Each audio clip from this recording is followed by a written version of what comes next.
अत्यंत दुःखदायक बातमी मित्रांनो,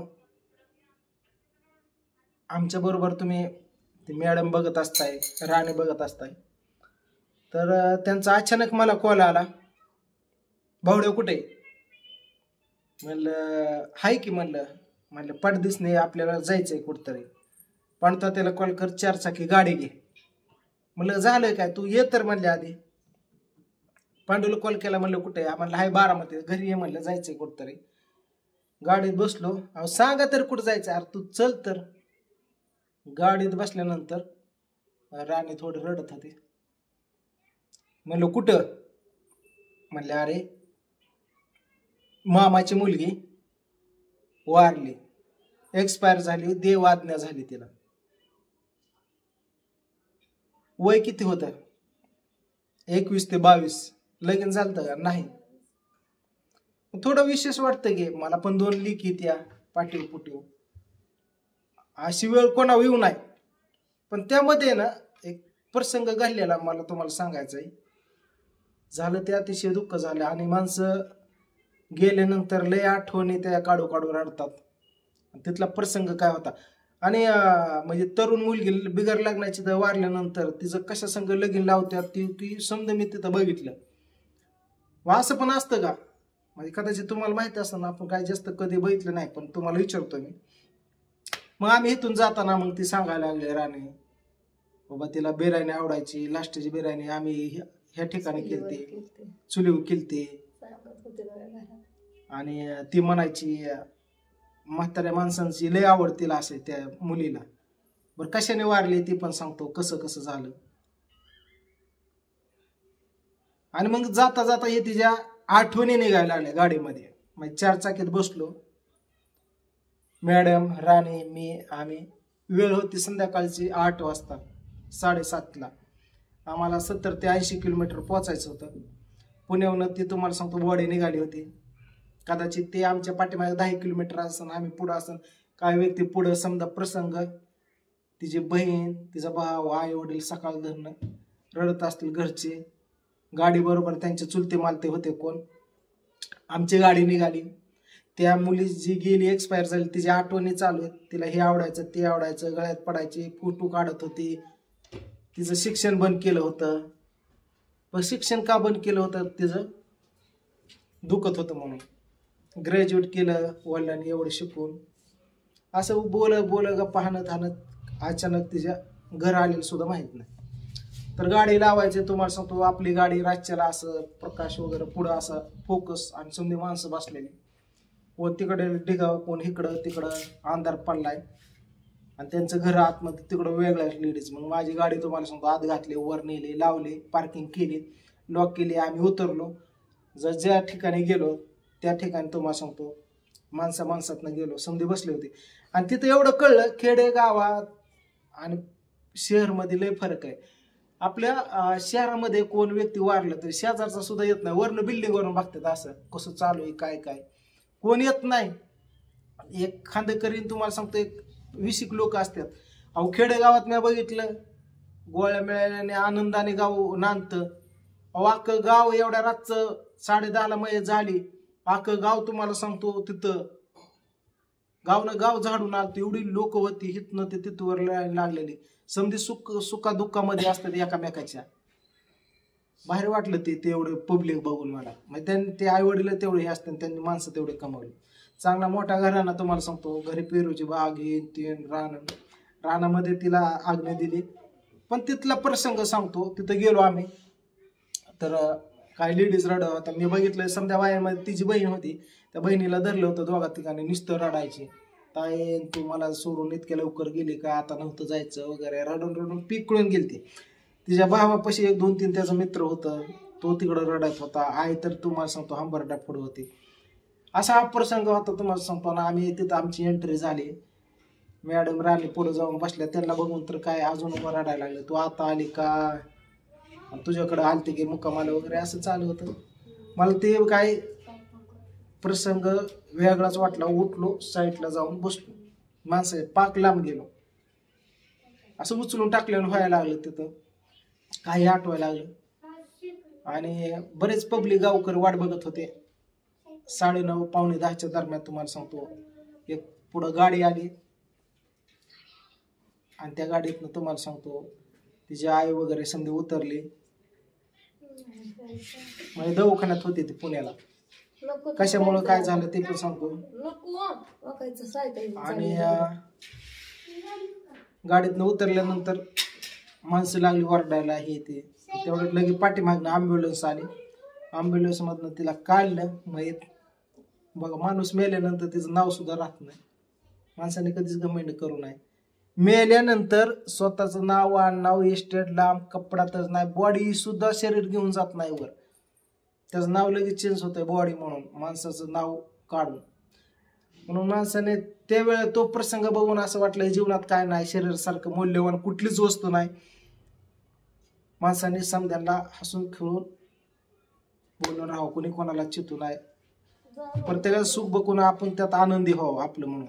पण दुसऱ्याचं सुख बघून आपण त्यात दुःखी कधी होऊ नये असं वाटतं. बरंच काय शिकाय भेटतं. जन्म मरण लग्न कधी चुकू नाही म्हणतात तसं. आणि ती मग तुम्हाला सांगतो काय तिथे गेले असे तुम्हाला सांगतो तिची आईन बहीण भावन जे वारडायला लागली हे ते पूर्ण बॉडी तुम्हाला सांगतो पांढऱ्या ह्याच्यात गुंडूळ आणली होती. पोस्टमॉर्टम केलं नव्हतं, तोंड होतं उघडं. मी पण गेलो पुढं, गेलो बघितलं तर नाका तोंडात कापूस होता, सुजलं होतं तोंड. बघितलं तर तिला झालं होतं काय आणि तिचं लगीन कसं लावलं ते सांगतो. तिचं ॲलर्जी होती तिला की अंग सुजायचं अचानक. आणि ॲलर्जी 3-4 वर्ष होते. त्यांनी देवदारा बरेच काय केले. कुठलं पण देव बसमा लाव, हे देवऋषी बघ, ते कर हे कर, पाया पड, भरपूर लई खर्च केला. त्यांना वाटलं रेग्युलरच हे दुखणं आपलं इन्फेक्शन. तिच्या गोळ्या एवढ्या होत्या की एका टायमाला 5-6 गोळ्या 10 गोळ्या असं कायमचं त्याला. गोळ्या चांगल्या नसतात शरीराला, साईड इफेक्ट कधी काय होईल सांगता येत नाही. मग ते गोळ्या खाऊन खाऊन ते कदाचित त्याचं इफेक्ट किडनीकडे गेल्या आणि लिव्हरवर काय म्हणतात सूज आली वगैरे हे झालं. हॉस्पिटलला पुण्याला ॲडमिट होत्या 2-4 दिवस. आणि मॅडमने कॉल केला ते तिकडनं कॉल आला की नाही आता बरे आहेत, आज डिस्चार्ज भेटणार आहे त्यांना. जायचे होते भेटायला. आणि त्या दिवशी तुम्हाला सांगतो अचानक 4च्या पुढं कंडिक्शन अशी बिघडली. 10ला तर हे झालं पहाटे म्हणजे सकाळ तर घोषित केलं की असं झालं म्हणून. दिवसभर ते मग त्यांचं हे ते मग तिथून 4ला बॉडी निघाली इथं मग पोचली. मग तिचं तुम्हाला सांगतो बहीण रड आई रड पाहुणे रावळं नातेवाईक हे चालू होतं. बाहेर आणलं, खाटावरती झोपवले. प्रत्येकाने बघून जावा म्हणले, कोणाकोणाला बघायचं या. प्रत्येक जण यायचं बघायचं. ज्याला त्याला आपली लेखच दिसायची नजरेत आणि हंबरडा मोठ्याने फोडवते. समजे रडत होते. बघितलं नंतर साईडला आणलं परत त्याला अजून रस्त्यावर. आणि समजा गाव जमलं होतं तिथं तुम्हाला सांगतो झोपवलं. आणि ती रूट आणली तोडून. रुटी माहिती आहे मारुती किंवा शनीला रुटीची माळ घालतात, ती रूट आणली त्यापाशी ठेवली. अक्षद दिला प्रत्येकाचा. आता एक मंगलाष्टिका म्हणली आणि ती नंतर ते लगीन लावलं. तिला हिरवं शालू नेसवला, मळवट भरला आणि एक साड्या चुड्याचा तुम्हाला सांगतो ते पायावर ठेवलं आणि लाल पाणी केलं ना असं लिंबाच्या फाट्याने असं गोल गोल 2-3 वेळा केलं. मी समजा ती बघत होतो, पुढंच होतो मी. आणि उचलायच्या टायमिंगला तुम्हाला सांगतो ही लगीन का लावतात की तिच्या इच्छा पूर्ण आत्मा तिथं भटकून आहे, आत्म्याला शांती भेटा म्हणून हे लगीन लावलं जातं मुलाचं मुलीचं बिगार लागण्याच्या मुलांचं. तर असाच एक प्रसंग माझ्या कॉलेजचा होता. कॉलेज स्टँडवर उभा राहिलो होतो. अचानक एक जणाला चक्कर आली मुलीला आणि तिचं सुद्धा असंच केलं. आणि आम्ही दवाखान्यात नेऊन महागारी आणून संध्याकाळ 7ला मयत होईपर्यंत मी त्यापाशी होतो. 15 दिवस आजारी पडलो होतो. तो प्रसंग असं झाला. तिचं पण असं लगीन लावलं होतं. तोच प्रसंग माझ्या डोळ्यासमोर आला आणि ती झालं. गेलो आम्ही समधी उचललं जे समधी मोठ्या मोठ्या रडायला आणि तिच्याच रानामध्ये तिथं तिला आग्ने देण्यात आली. तिथंच एक जण उठला गावातला, त्यांनी सांगितलं की बाबा आज या दुःखामध्ये तिच्या वडिलांचं नाव घेतलं वगैरे, तिचं नाव घेतलं. स्वप्नाली काय नाव होतं हा, तिने एवढं आज तिच्या. आणि वडिलांनी रात्रीचा दिवस करून आज मुलीला ग्रॅज्युएट केलं. पण कोणाची नजर लागली देवाची, नियतीचा खेळ कोणीच कधी बघितला नाही. त्यांच्यासाठी आजची रात्र काल रात्र ठरली. आणि ज्याला सर्वांना देवाला जो आवडे त्याला घेऊनच जातो. म्हणजे ज्यांना सर्वच आवडतं देवाला पण तो आवडत असतो. असं तिचं आयुष्य तिथं होतं. तर त्यांना दुःखामध्ये सावरण्याची ईश्वर चरणी प्रार्थना करतो आणि आत्म्या शांती लागो, भावपूर्ण श्रद्धांजली वाहून सांगितलं. बाई वडिलांनी जे कष्ट केलं काय काय ते समजा 2 मिनिटामध्ये तो प्रसंग आकाश सांगितला. प्रत्येकाच्या डोळ्यामध्ये पाणी होतं त्या टायमिंगला. आणि तिथं बघा जिवंतपणे मुलगी लग्नाला आली आणि बाप खांदा देतोय.